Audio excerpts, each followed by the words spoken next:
Hello everyone, you are most welcome to my YouTube channel the veterinarian 01। तो काफ़ी मुश्किल और काफ़ी दिनों बाद फिजिक्स का ये लेक्चर आ रहा है, चूँकि मेरा एग्ज़ाम भी था और फिर बहुत सारी दिक्कतें भी थी। तो इस वजह से ये जो लेक्चर है लेट हुआ, तो उसके लिए मैं सॉरी मांगता हूँ। और अब लेक्चर डेली आएंगे, रेगुलर आएंगे, कोई ऐसी बात नहीं है कि लेक्चर नहीं आया। और मैं इस पर फिजिक्स, केमिस्ट्री, बायोलॉजी तीनों सब्जेक्ट का बढ़िया से कराऊंगा और इसमें से ही क्वेश्चन आएंगे। जो वेटनरी का एग्ज़ाम हो रहा है इसमें से ही क्वेश्चन आएंगे।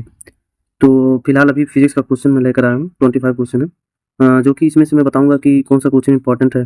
जैसे इसमें से कुछ क्वेश्चन ऐसा भी है जो मतलब बहुत लेंदी है, तो लगवा तो दूंगा मैं, लेकिन उसमें से मैं बता दूंगा कि ये आ सकता है या नहीं।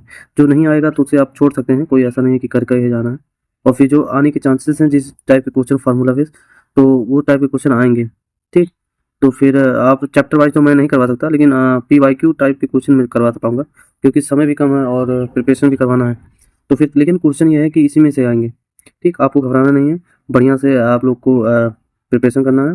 और कोई भी समस्या आती है फॉर्म से रिलेटेड, अभी भी फॉर्म का डेट शायद है, तो फॉर्म भर सकते हैं। और जो भरने में समस्या आ रही हो तो कमेंट करिए, या फिर द वेटनरियन 01 करके इंस्टा ID है, उस पर डायरेक्ट मैसेज कीजिए।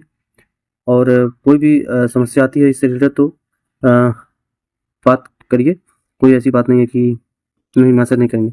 और ज़्यादा से ज़्यादा फैलाइए कि हाँ वेटनरी का भी, लोग वेटनरी के बारे में कम जानते हैं। ठीक, ये नहीं है कि नीट ही है। ठीक, जो भी कुछ है MBBS ही है, वेटनरी में भी बहुत ज़्यादा स्कोप है। ठीक, तो DVSC भी करना कोई वो नहीं है, गलत नहीं है। ठीक, कंपेरिजन टू नीट। ठीक है, तो फिर हम शुरू करते हैं लेक्चर को। तो पहला क्वेश्चन पे आते हैं सबसे पहले। तो देखिए सबसे पहले पहला क्वेश्चन क्या बोल रहा है। area of light traveling in transparent medium of refractive index mu fall on surface separating the medium from air to an angle incident of 45 degree. For which of the following value mu यानी कि refractive index the ray of undergo the total internal reflection. तो सबसे पहले आप question को ध्यान से पढ़िएगा। तो इसमें टोटल इंटरनल रिफ्लेक्शन का क्वेश्चन है। तो अगर इस कंडीशन टोटल इंटरनल रिफ्लेक्शन का क्वेश्चन आता है, तो सबसे पहले हमें ये देखना है कि जो इंसिडेंट एंगल है वो क्रिटिकल एंगल से ज़्यादा है या नहीं। ठीक, तो टोटल इंटरनल रिफ्लेक्शन का कंडीशन है, तो यानी कि कभी टोटल इंटरनल रिफ्लेक्शन तभी होगा जब साइन जो होगा हमारा, साइन इंसिडेंट जो होगा greater than critical angle sine C से। ठीक, ये इसका क्वेश्चन है। ठीक है, तो सबसे पहले हमें ये देख लेना साइन आई ग्रेटर देन साइन सी। तो जो इंसिडेंट एंगल वेयर जो यहाँ पे जो दिया गया है ये हमारा इंसिडेंट एंगल है। ठीक, और ये हमारा क्रिटिकल एंगल है। ठीक, अब हमें ये देखना है कि ये तो हम पढ़े हैं कि क्रिटिकल एंगल की फार्मूला होती है साइन सी इक्वल टू 1/μ। ठीक, तो म्यू यहाँ पे जो है ये रिफ्रैक्टिव इंडेक्स दर्शाता है। और साइन आई की वैल्यू हमेशा ज़्यादा रहेगी 1/μ, तभी मतलब जो ये इसकी वैल्यू जो 1/μ दिया गया है वो हम साइन आई इक्वल टू भी कर सकते हैं। Sine i equal to sine C होता है, तो साइन सी की जगह पे हम ये लिख देंगे 1/μ। ठीक, क्योंकि 1/μ इससे ज़्यादा होनी चाहिए साइन आई से। ठीक, तो साइन आई इक्वल टू हाँ साइन आई इक्वल टू क्या कर देंगे हम, सॉरी, तो फिर हम क्या करेंगे म्यू इक्वल टू, म्यू को इधर लेकर जाएंगे, साइन को इधर लेंगे, म्यू इक्वल टू 1/sin आई। ठीक, अब इंसिडेंट एंगल हम लोग को दिया गया है, तो म्यू इक्वल टू जो हो जाएगा 1/sin आई जो है। इंसिडेंट एंगल कितना दिया गया है, इंसिडेंट एंगल हमको 45 दिया गया है। इंसिडेंट एंगल यहाँ पे देखिए, इंसिडेंट एंगल 45 दिया गया है ना। हाँ, तो यहाँ पे 45 वैल्यू रख देंगे साइन आई की जगह, साइन 45। ठीक, और म्यू इक्वल टू 1/sin 45। तो म्यू साइन 45 की वैल्यू कितनी होती है, इंसिडेंट एंगल 45, तो म्यू की वैल्यू जो हो जाएगी वो कितनी हो जाएगी, ग्रेटर देन √2। ठीक, साइन 45 की वैल्यू कितनी होती है, 1/√2 होती है। ठीक, 1/√2 होती है, ये ऊपर जाएगा तो √2 हो जाएगा। तो यानी कि म्यू ग्रेटर देन 2 √2, तो √2 की वैल्यू कितनी होती है, √2 की वैल्यू होती है म्यू ग्रेटर देन √2 1.44। तो हम ये देखेंगे कि 1.44 से जो वैल्यू हमारे ऑप्शन में दी गई है वो करेक्ट ऑप्शन होगा। तो हम यहाँ पे आके देखते हैं कि जो वैल्यू दी गई है 1.50, 1.33 ऑप्शन इसमें 1.40, 1.25, तो इसकी सीधे से वैल्यू क्या हो जाएगी, सी, ऑप्शन सी इसका करेक्ट आंसर। ठीक, तो ये रहा इसका। तो एक बार मैं फिर से समझा देता हूँ। कि सबसे पहले हम ये देखेंगे कि टोटल इंटरनल रिफ्लेक्शन का जब क्वेश्चन आता है तो हमें यह देखना होगा कि इंसिडेंट रे उस क्रिटिकल एंगल से ज़्यादा होना चाहिए। ठीक, तो इसमें हमको पता चल गया कि जो इंसिडेंट रे है ये क्रिटिकल एंगल से ज़्यादा है। ठीक, तो हम एक फार्मूला पढ़ते हैं क्रिटिकल एंगल का, sine C equal to 1 by mu. Mu यानी कि रिफ्रैक्टिव इंडेक्स है, 1 by refractive index equal to sine C. ठीक, क्रिटिकल एंगल जो कि है। तो अब sine i equal to sine C होता है। ठीक, तो साइन सी की जगह पे 1 बाई म्यू भी लिख सकते हैं। ठीक, तो 1 बाई म्यू में हमने लिख दिया। फिर उसके बाद में हम म्यू को इंटरचेंज करने के साइन आई से। ठीक, म्यू को इधर लेके गए और साइन आई को नीचे लेके आए। ठीक, उसके बाद हमने क्या किया कि mu equal to 1 by sine i की वैल्यू रख दिया, 45 डिग्री दिया गया था इंसिडेंट एंगल, तो 1 बाई 45 हो गया। ठीक, 1 बाई साइन 45। अब हम साइन 45 की वैल्यू जानते हैं कितनी होती है, 1 बाई रूट 2 होती है। ठीक, 1 बाई रूट 2 यानी कि म्यू इक्वल टू साइन 45, तो रूट 2 ऊपर चला जाएगा तो म्यू इक्वल टू रूट 2 हो जाएगी। ठीक, तो म्यू की रूट 2 की वैल्यू 1.44 होती है, यानी कि जो हमारी म्यू आएगी रिफ्रैक्टिव इंडेक्स जो आएगी ग्रेटर देन 1.44। तो सबसे ऑप्शन में देखेंगे कौन सा, तो इसका ऑप्शन क्या हो जाएगा, सी हो जाएगा। ठीक, तो ये सिंपल था, 1.50 जो दिया गया है। अब हम आते हैं नेक्स्ट क्वेश्चन पे। ठीक, आई होप समझ में आया होगा, नहीं समझ में आया होगा तो फिर रिपीट करके देख लीजिए। ठीक, तो इसका सिंपल सा है कि 1 बाई म्यू, इस फार्मूले पे इसको लगाया गया है। ठीक, अब हम आते हैं नेक्स्ट क्वेश्चन पे। हाँ, तो आप ऑप्शन सी हो जाएगा। दूसरा क्या दिया गया, the electric potential of the hollow sphere of radius 1 metre is 1000 volt, the potential at 1/4 metre from the centre of sphere. तो ये बहुत सिंपल क्वेश्चन है, तो ये इस क्वेश्चन को मैं स्टार मार्क करता हूँ क्योंकि इस टाइप के क्वेश्चन आते हैं। ठीक, क्योंकि ये क्वेश्चन जो है इसमें बस घुमाया गया है आपको। ठीक, इसकी वैल्यू बस घुमा दी गई है लेकिन और ये आसान होता है। ठीक, तो जो इनसाइड कंडक्टर चार्ज स्फीयर है कोई, जैसे मैं बताता हूँ, जैसे ये कोई कंडक्टिंग स्फीयर है। ठीक है, इसके ऊपर चार्ज है प्लस प्लस माइनस माइनस। ठीक, ये कंडक्टिंग दूसरा कर लेता हूँ। ठीक, ये कोई कंडक्टिंग स्फीयर है, इसके बाहर सरफेस पे चार्ज है। ठीक है, चार्ज है। ठीक है, तो इलेक्ट्रिक फील्ड जो होगी इसके इनसाइड जो होगी इसके अंदर जो इलेक्ट्रिक फील्ड होगी ई, वो जीरो होगा। ठीक, electric field conducting charge sphere के अंदर जीरो होता है। ठीक है, और पोटेंशियल जो होता है, अगर इलेक्ट्रिक फील्ड जीरो है जहाँ, तो वहाँ जो डेल्टा वी की वैल्यू होती है पोटेंशियल की, वो कांस्टेंट होगी हमेशा के। ठीक, तो इसमें यही घुमाया गया है। तो electric potential at the hollow sphere of radius 1 metre is इतना, the potential at 1.4 metre from the centre of sphere. Sphere के सेंटर से 1/4 डिस्टेंस पे वो पूछा गया। तो इनसाइड जो हमको पता ये चल गया कि इनसाइड अगर electric field inside sphere zero है तो डेल्टा वी जो होगी इनसाइड स्फीयर, कहीं भी हम यहाँ से कहीं भी डिस्टेंस इस डिस्टेंस नापेंगे तो वो कांस्टेंट ही है। तो हमें पहले से बताया गया कि 1000 वोल्ट दिया गया है। ठीक, तो यानी कि कहीं भी अगर हम पोटेंशियल नापेंगे या फिर मेजर करेंगे इनसाइड स्फीयर तो उसकी वैल्यू सेम आएगी, कांस्टेंट रहेगी। तो यानी इसका क्या हो जाएगा, 1000 हो जाएगा। ठीक, तो ये था कॉन्सेप्ट इसमें। तो ये आसान क्वेश्चन था, इस तरह के क्वेश्चन आते हैं तो मैं स्टार मार्क कर रहा हूँ ऐसे क्वेश्चन पे। ठीक, तो ऐसे क्वेश्चन को आप लोग रिपीट करके देख लीजिएगा और फिर या भी नोट कर लीजिएगा सिंपल से। ठीक है, सेम क्वेश्चन रिपीट हो जाते हैं। ठीक, तो ये क्वेश्चन लगा लीजिएगा दोबारा भी। अब हम आते हैं थर्ड नंबर क्वेश्चन पे। थर्ड नंबर में देखिए क्या क्या कहा है। ठीक, तो सिंपल से, two instrument having stretched string are being played in unison when the tension is gone of the instrument is increased by 1%। Tension को 1% बढ़ाया जा रहा है। Then 3 beat are produce in 2 second. Tension 1% बढ़ रही है तो फिर 3 बीट प्रोड्यूस हो रहे हैं 2 सेकंड में। ठीक, तो initial frequency of the vibration of the each wire ये पूछा गया है। तो हमें इनिशियल फ्रीक्वेंसी पूछी गई है। तो सिंपल है ये क्वेश्चन। तो बीट का क्वेश्चन आता है लेकिन मतलब ये थोड़ा है, मतलब ठीक है, फिर भी इसे इंपॉर्टेंट क्वेश्चन में नहीं रख रहा हूँ। बस ये, हाँ, ये इस टॉपिक से क्वेश्चन आना चाहिए। बीट के क्वेश्चन आते हैं। ठीक है, फ्रीक्वेंसी निकालना सिंपल वाली, और फिर बीट, टेंशन, ये सब क्वेश्चन आते हैं। ठीक, तो सिंपल से होता है कि फ्रीक्वेंसी इक्वल टू जो होती है √T के डायरेक्टली प्रोपोर्शनल होती है। ठीक, तो ये रिलेशन काम आएगा हमेशा। तो ये बेसिकली आया कहाँ से ये फार्मूला, तो ये आया यहाँ से है कि जो फ्रीक्वेंसी होती है 1/2L√T/m। ठीक, ये फार्मूला होता है, इसे याद होगा आप लोग को। ठीक, तो ये जो फ्रीक्वेंसी है, अगर लेंथ और मास अगर कांस्टेंट रहता है तो ये directly proportional to √T tension हो जाता है। ठीक, तो ये रिलेशन से हम लोग इसको सॉल्व करेंगे। ठीक, तो देखते हैं कैसे सॉल्व होता है। तो सबसे पहले करेंगे क्या कि ये हमको पहली जो directly proportional to √T tension, ये फ्रीक्वेंसी हमें पता है पहले से। तो नई टेंशन जो है 1% बढ़ा दिया गया है।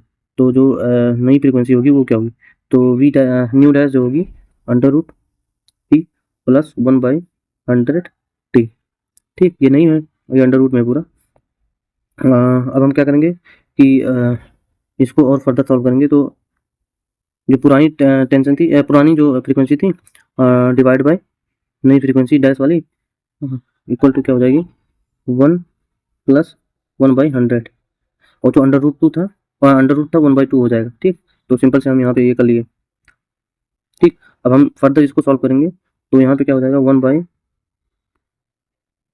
1 प्लस 1/200, ये 1/2 फ्रीक्वेंसी को जो हम सॉल्व करते हैं तो ये आ जाएगा। ठीक, equal to B by B dash, new by new dash. ठीक, अब और हम फर्दर आगे सॉल्व करते हैं तो न्यू डैश माइनस नई फ्रीक्वेंसी माइनस पुरानी फ्रीक्वेंसी डिवाइड बाई म्यू। ठीक, इक्वल टू 200। अब इसे हम क्या लिख सकते हैं, और इसे हम लिख सकते हैं 3/2b 3/2b इक्वल टू, ठीक, 3/2b इक्वल टू 1/200। अब इसे सॉल्व करेंगे तो 600/2 इक्वल टू b। ठीक, तो इसे सॉल्व करेंगे तो न्यू इक्वल टू क्या हो जाएगा 300। ठीक, सिंपल से, तो इसका आंसर क्या हो जाएगा 300 हर्ट्ज, तो इसका आंसर हो जाएगा बी। ठीक, तो ये रिलेशन हमको याद रहना चाहिए। अब हम आते हैं 4 नंबर क्वेश्चन पे। 4 नंबर में क्या, 2 plate of same area are place, area जो है same are place in contact, their thickness well thermal conductivity are in the ratio 2:3। What surface of the plate maintain at 10 degree Celsius and that the other at 0 degree Celsius. What is the temperature of the common surface. तो common surface का temperature पूछा गया simple से। तो इसमें है कि दो प्लेट है जिसका एरिया सेम है और एक दूसरे के कॉन्टैक्ट में लाया गया है, तो उसकी थिकनेस जो है थर्मल कंडक्टिविटी की रेशियो पहले से पता है, थर्मल कंडक्टिविटी K1/K2 की रेशियो जो है 2/3 दिया गया है। Outer plate of the one plate is maintain at the 10 degree Celsius, the other at 0 degree Celsius. What is the temperature, temperature निकालना है। तो थर्मल कंडक्टिविटी की एक फार्मूला हम लोग पढ़ते हैं। ठीक, तो उस फार्मूले से हम लोग बनाएंगे, क्या पढ़ते हैं कि dQ/dt जो होती है KA डेल्टा T/L होती है। ठीक, इस फार्मूले को याद कर लीजिए, dQ/dt equal to KA delta T/L। ठीक, तो क्या करते हैं सिंपल से dQ/dt डेल्टा टेम्परेचर जो है तो ये निकालेंगे हम लोग। तो dQ/dt इक्वल टू एरिया तो कांस्टेंट है K1 A, तो जो टेम्परेचर जो हमें दिया गया था, फाइनल टेम्परेचर दिया गया था, कितना दिया गया था D maintain at 10 degree Celsius, तो हमें जो हमारा जो टेम्परेचर था वो 10 था। ठीक, अपॉन 10 - 1 T। ठीक है, तो ये था। और दूसरा जो हमें दिया गया था ये किसके बराबर कर दें, K2 A, दूसरा जो दिया गया था T-0। ठीक, तो ये था इंटू यहाँ पे जो रहेगा x1 हो जाएगा, यहाँ पे हो जाएगा x2 हो जाएगा। ठीक, x2 हो जाएगा। ठीक, क्योंकि लेंथ से डिवाइड करनी थी उसे। ठीक, तो अब हम क्या करेंगे कि dQ/dt जो थी dQ/dt, तो K1 इसको हम डिवाइड कर देंगे अगर, तो डेल्टा 2/3A 10 - T हो जाएगा, और यहाँ पे हो जाएगा डेल्टा x1। ठीक, और हमको ये पता है पहले से K1/K2 जो होती है वो ये है, वो 2/3 दी गई है, तो सिंपल से 10 - T इक्वल टू T-0। ठीक, और हम T को क्या करेंगे, इस वाले T को इधर लेकर चले जाएंगे और 0 को इधर ले जाएंगे, तो 10 इक्वल टू 2T हो जाएगा। अब इस T की वैल्यू निकालनी है, तो 10 डिवाइडेड बाई 2 इक्वल टू, ये इसको डिवाइड करेंगे तो क्या हो जाएगा 5 आ जाएगा, तो 5 डिग्री सेल्सियस। तो इसका आंसर सिंपल से क्या हो जाएगा 5 डिग्री सेल्सियस। ठीक, तो ऑप्शन सी इसका सही है। ठीक, 5 डिग्री सेल्सियस, तो ये रहा। तो आई होप समझ में आया होगा। तो हम बढ़ते हैं नेक्स्ट क्वेश्चन पे।